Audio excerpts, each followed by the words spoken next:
বন্ধ new market, ব্যবসায়ীরা স্বামীর পুরসভার সামনে বিক্ষোভ সমাবেশে। আপনারা চেয়ারে আছেন, কালকে অন্য চেয়ারে চলে যাবেন। আপনারা তো মাসে মাসে বাধা মাইনেটা পাচ্ছেন। রোজকার ব্যস্ত বাজারের ছবিটা এদিন ছিল একেবারেই আলাদা। পুরো নিয়মের কড়াকড়ির প্রতিবাদে বৃহস্পতিবার বন্ধ ছিল বাজার। এখানে যে নিউ মার্কেট রয়েছে সেই নিউ মার্কেটের যে সিঁড়ি রয়েছে, সিঁড়ি কিন্তু বিভিন্ন জায়গায় ভাঙা রয়েছে এবং সেগুলো বোর্ড দিয়ে ঢেকে রাখা রয়েছে।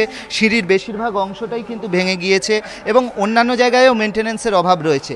একদিকে যেরকম মেনটেন্যান্সের অভাব, সেটাও যেরকম দাবি রয়েছে, সেরকমভাবে কিন্তু হকার সমস্যাটাও একটা সমস্যা বলে মনে করছেন।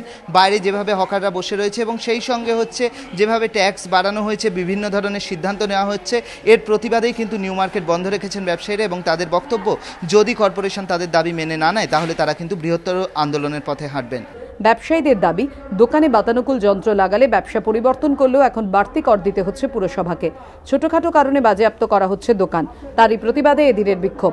আমরা বৃহত্তর আন্দোলনে যাব, হয়তো ইনডেফিনিট স্ট্রাইকে যেতে পারি, ভূখ হরতালে বসতে পারি, বিভিন্ন রকম পরিমার্জনা তখন নেওয়া হবে।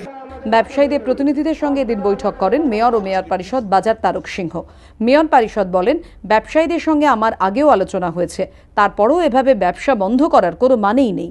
পরে আলোচনায় বসে সমস্যার সমাধান করব। অর্ণব মুখোপাধ্যায়ের রিপোর্ট, এবিপি আনন্দ, কলকাতা।